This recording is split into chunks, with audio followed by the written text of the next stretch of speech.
And if we were together in Houston, it would have had an even bigger impact because our dear friend and professor and historian of education, Diane Ravitch, grew up in Houston. And we talked very soon after we had decided to be in Houston about whether or not Diane would speak to us from Houston. You know, we just had Lin-Manuel talk about his family's roots in Puerto Rico, Diane from Houston. And she joins us at this panel discussion after she has written more books than I can count, after she has really helped change the frame of what has happened in terms of public education. Historians give perspective and context. They also often are a mirror.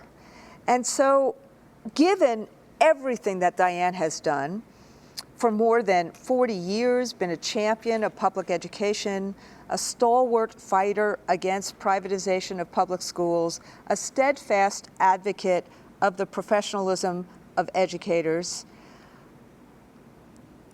it felt appropriate that when more than 75% of K-12 teachers are women, that Diane Ravitch, who is and has been on the front line of all of these issues for more time than we know. She was on the front line at the picket line in the rain in Los Angeles. She has spoken with her blog and her Twitter feed and in the creation of the MPE about all of these issues. She did an op-ed with me. I'll never forget how when Michael Bloomberg started basically running roughshod over the then Board of Education in the New York City school system, she and I talked, I think, late that night after that hearing. And we decided to do an op-ed together that the New York Times accepted. She speaks truth to power. She does not sugarcoat the fact that women are still underpaid, undervalued, and underrepresented, even though they do some of the most important work in the country. She correctly points out the crisis we're facing in public education is not because of a crisis of academic achievement, but rather a concerted effort to destroy our public schools and undermine the teaching profession.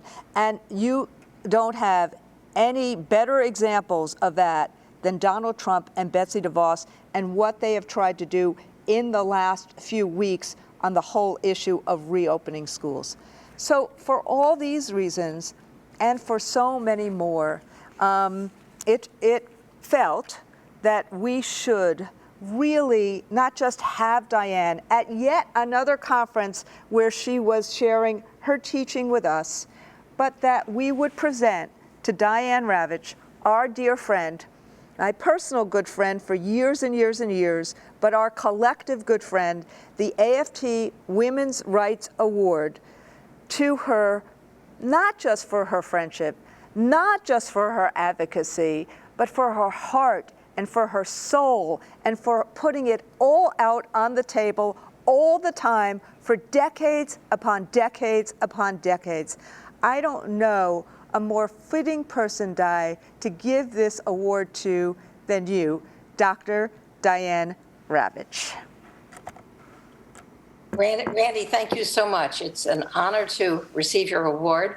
I want to thank the members of the AFT. I've been a friend of the AFT since really the mid-1980s, and I was a friend of Al Shanker's and Sandy Feldman's, and I'm honored to call you my friend. And I remember saying to you about a dozen years ago at a family occasion that the survival of public education now rested on the shoulders of the AFT and on you personally. We have seen the most sustained assault against public schools ever in our history over the past 4 years, and really since the Reagan administration. And I'm going to be writing soon about the fact that school choice came from the segregation of the 1950s and 1960s. The American idea which had strong bipartisan support, was Republicans and Democrats agreed on the importance of a strong, universal, free, and open public school system staffed by professional, well-prepared teachers.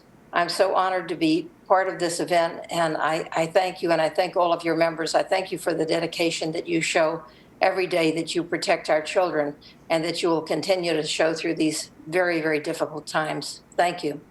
Well, we get a lot of, and you know, for everybody who's watching us, Diane and I are also personal friends. We've known each other for a long time. We do, you know, every now and then fight like family does fight. But I want people to know, Diane, that what we see and need, what we see in you, is that over the course of particularly the last, I would say 20 years, you know, because your work is based in data and in research and in fact and in seeing what has happened both here and internationally, you have a clairvoyance and you have a perspective that others do not have, and it's really important to see that. And I mean, today I just got a couple of your blogs this morning in terms of the analysis about what Trump is really doing, and I'm so glad that you are actually doing that kind of writing. I remember I mentioned some of that history in a Teach speech a few years ago, and just the right wing wants to deny the history that they've actually used to try to segregate. Look at what Trump just did today in terms of using words to try to create real inequality. But having you on our side has been really, really, really nurturing. It's not just the fierce advocacy, but it's been nurturing, and it's been actually stabilizing for many of us in terms of this fight. And I can't thank you enough.